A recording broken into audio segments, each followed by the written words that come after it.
नमस्कार। राहुल गांधी और नरेंद्र मोदी एक दूसरे को हर रोज चैलेंज करते हैं। और चैलेंज क्या होता है? तो वही मुद्दा, मुसलमान, आरक्षण, संविधान। और इन चैलेंजेस में किसी के पास कोई बढ़िया तर्क नहीं होता है, और जैसे ही ये लोग भाषण देते हैं फिर सोशल मीडिया पर मिसलीडिंग वाली खबरें आने लगती है। तो इसको देखते हुए सुप्रीम कोर्ट और हाई कोर्ट के पूर्व जजों ने, रिटायर्ड जस्टिस ने, और द हिंदू अखबार के editor in chief N Ram ने प्रधानमंत्री श्री नरेंद्र मोदी जी से और राहुल गांधी जी से, दोनों से अपील की है कि आप दोनों एक जगह कहीं बैठिए, डिबेट करिए और अपने अपने मुद्दे को देश के सामने रखिए। क्योंकि होता क्या है और हो क्या रहा है कि इस देश में जब भी कोई नेता बोलता है, सोशल मीडिया में उसकी असली खबर नहीं दिखाई जाती है या नहीं बताई जाती है, और लोग कंफ्यूज रहते हैं। और लोकतंत्र हमारा सबसे बड़ा पर्व होता है, और भारत में ये हर 5 साल के बाद आता है। तो आज एक सोशल मीडिया पर एक पत्र जारी किया गया, जिसमें 2-3 जजेज और एन राम, मशहूर पत्रकार हैं, द हिंदू के एडिटर इन चीफ हैं, उन्होंने कहा कि अच्छा ये होगा कि आप दोनों सामने बैठिए, अपने मुद्दे रखिए, ताकि देश के लोगों को समझ में आए कि असली मुद्दा है क्या और आपका एजेंडा क्या है।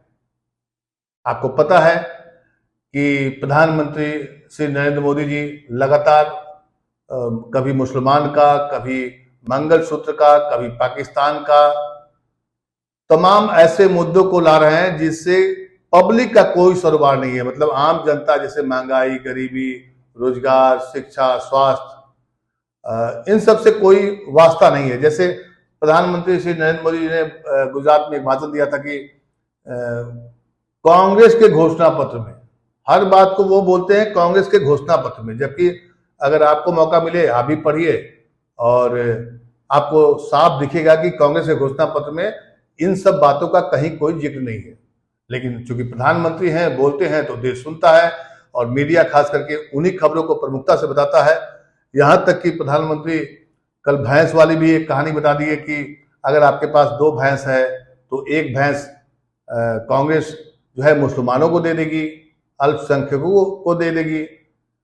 बोलते बोलते अब तो यहां तक बोलने लगे हैं कि क्रिकेट की टीम में कौन रहेगा, अल्पसंख्यक रहेगा, कितना उसका सीट मिलेगा।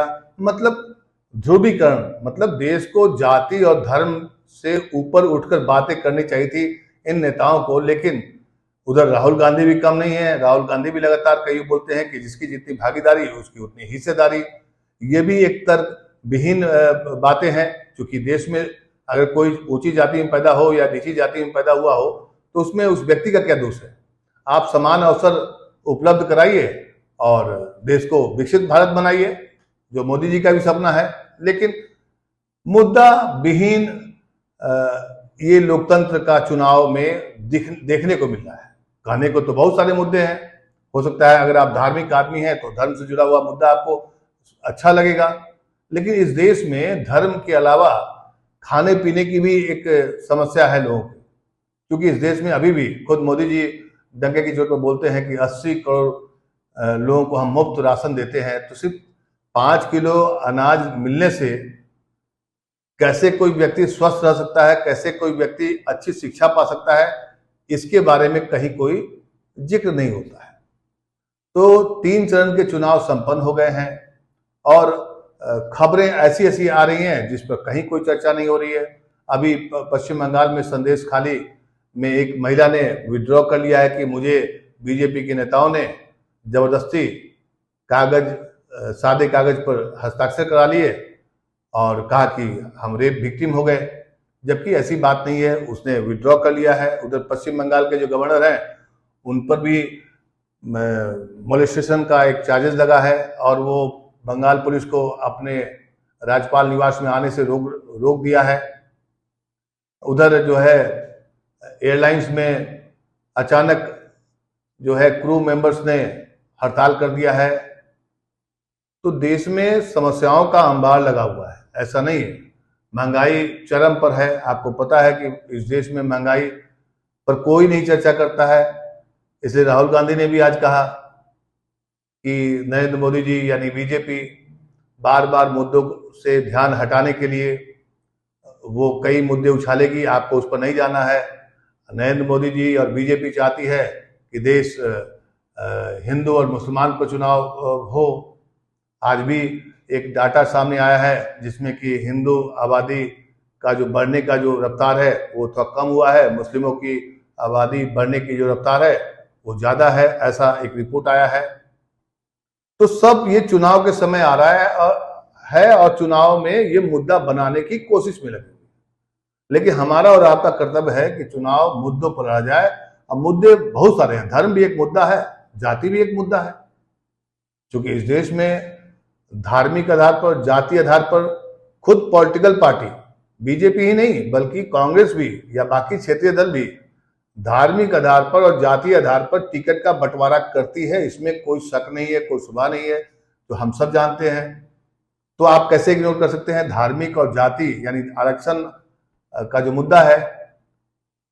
तो कुल मिलाकर ये कहिए कि इस देश में इस वक्त जो है 3 चरण के चुनाव संपन्न हो गए हैं, मतदान का प्रतिशत लगातार घटते जा रहा है, लोगों की उदासीनता बढ़ती जा रही है, लेकिन नेताओं को फुर्सत नहीं है। क्यों फुर्सत नहीं है?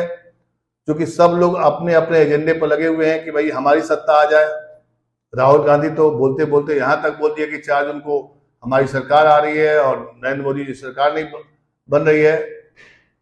प्रधानमंत्री श्री नरेंद्र मोदी जी ने कल एक बड़ा धमाका कर दिया कि अडानी और अंबानी जो है काला धन भर भर करके टेम्पो से कांग्रेस को दे रही है, और कांग्रेस इसलिए अडानी अंबानी का नाम नहीं ले रही है। अब बताइए, प्रधानमंत्री को पता है कि बोरे में भर भर करके और टेम्पो में लाद करके पैसा दिया जा रहा है, यानी कि इससे 2-3 बातें निकलती है।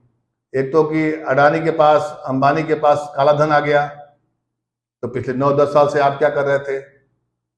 सवाल बहुतेरे हैं। अगर आप किसी नेता के भाषण को गौर से समझना चाहें तो आपका दिमाग चकरा जाएगा, घूम जाएगा कि आखिर ये नेता चाहते क्या हैं और करते क्या हैं और बोल क्या रहे हैं।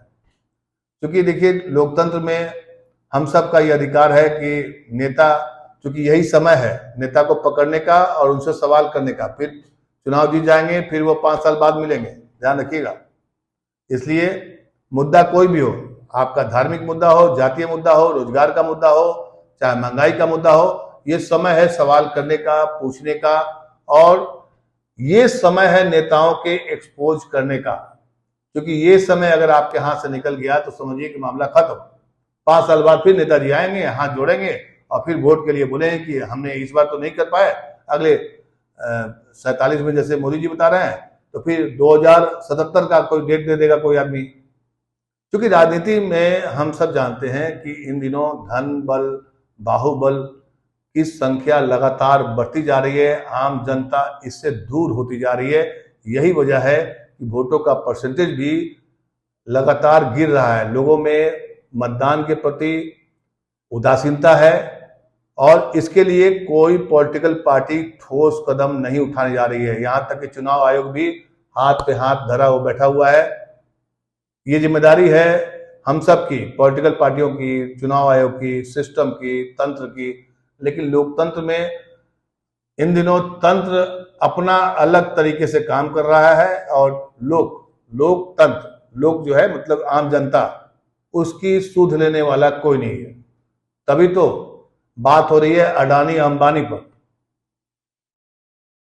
तो खैर, खबरें बहुत सारी हैं, खबरों को दबाया जा रहा है नेशनल मीडिया के जरिए, छुपाया जा रहा है। अब संदेश खाली का ये वाकया याद कर लीजिए। संदेश खाली को लेकर के किस तरह से राजनीतिक बवंडर मचा था, वहां की राज्य सरकार को किस तरह घेरा गया था, और महिला आयोग की टीम भी वहां पहुंची थी। अब जो जानकारी सामने आ रही है कि वहां की एक महिला ने ये कहा है कि उन्हें जबरदस्ती सादे कागज पर साइन कराया गया था, मतलब उनके साथ कोई जाति, कोई रेप की विक्टिम नहीं थी वो। अब बताइए, इतना बड़ा मुद्दा है, मीडिया में खबर गायब है। आप गूगल पर सर्च करेंगे तो वो भी कम मिलेगा, आपको दिखाई नहीं पड़ेगा। तो समझिए कि आपकी सूचनाओं को कैसे रोका जा रहा है, किस लिए? चुनाव में जीतने के लिए।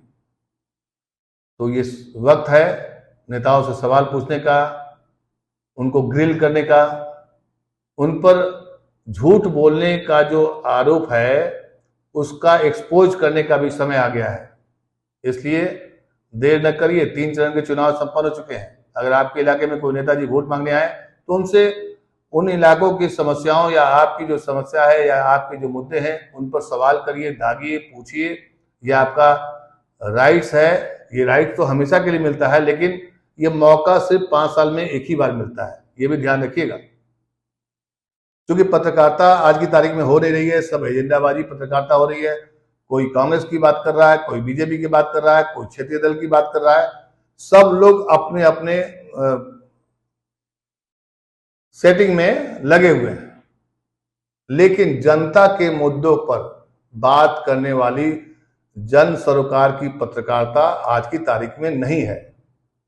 हमें भी जो खबर मिलती है, मैं 2-4 खबर बहुत कोशिश करता हूं तो मिलता है बताने के लिए। अब सोचिए, फ्लाइट्स में जो है हड़ताल पर है, उत्तराखंड में जंगलों में आग लगी हुई है, उत्तराखंड में अभी जो बादल फटने से कई गांव तबाह हो गए हैं। ये खबरें आपको नहीं मिलेगी, ये खबरें आपको बिल्कुल नहीं मिलेगी। और ऊपर से अभी जो एस्ट्राजेनेका और सीरम इंस्टीट्यूट वाला जो वैक्सीन वाला मामला है, जो आपके और हमारे स्वास्थ्य से जुड़ा हुआ मामला है, उस पर बहस होनी चाहिए थी, विमर्श होनी चाहिए था कि आखिर है क्या मामला। लेकिन जिसको देखिए, एक सिरे से खारिज कर रहा है, कोई आरोप लगा रहा है। आरोप लगाना और उस आरोप को खारिज कर देने से समस्या का समाधान नहीं होता है। उस पर बहस होनी चाहिए, चर्चा होगी तो शायद बहुत सारी बातें निकल के सामने आएगी और उसका समाधान, इस समस्या का समाधान होगा। ये सब नहीं हो रहा है। यही चिंता का विषय है इस बार के लोकतंत्र में। जो चुनाव हो रहा है इस बार, ये एक बड़ा गहरा संकट आ गया है। प्रधानमंत्री श्री नरेंद्र मोदी जी बार बार मंगलसूत्र पाकिस्तान और यहां तक कि भैंस पर आ गए हैं। ये भी एक दुखद पहलू है। प्रधानमंत्री का स्टेचर बहुत बड़ा था, अब नहीं है, क्योंकि अपने भाषणों से लगातार वो भाषाई स्तर को नीचे गिरा रहे हैं। ये भी कहने की हिम्मत या हिमाकत मीडिया में नहीं है, या बताने की नहीं है कि प्रधानमंत्री के भाषण का स्तर दिनों दिन क्यों गिरता जा रहा है। अगर हम सवाल करेंगे तो शायद प्रधानमंत्री जी को एहसास होगा और आगे से उन शब्दों से बचेंगे या उन मुद्दों से हटेंगे। क्योंकि 10 साल का कार्यकाल है, आपने बहुत सारे काम किए होंगे, आप उसी को गिराइए। राम मंदिर आपका सबसे बड़ा मुद्दा है, आप उस पर स्टे करिए, उस पर रुकिए, टिकिए। उस पर भी वोट मिलता है, आपको मिला है पहले भी, लेकिन नहीं तो क्यों? क्योंकि विपक्ष इस बार उन समस्याओं को, उन मुद्दों को बार बार उठाने की कोशिश कर रहा है, पब्लिक को बताने की कोशिश कर रहा है, जैसे महंगाई है, बेरोजगारी है। और आपको पता भी है कि हाल में सर्वे आया था, उसमें सबसे बड़ा मुद्दा जो है बेरोजगारी का मुद्दा है, महंगाई का मुद्दा है। उसके बाद सारे मुद्दे आ रहे हैं। तो खबरों का अकाल पड़ा हुआ है। चौथे चरण, 5वें चरण, 6ठे चरण और 7वें चरण का चुनाव में देर नहीं है, समय अभी भी है। आप अपने इलाके में, अगर आपके यहाँ वोट नहीं पड़ा है तो आप नेताओं से सवाल जरूर पूछिए, और पूछिए कि इन समस्याओं का समाधान कौन करेगा, कब होगा, कैसे होगा। नमस्कार।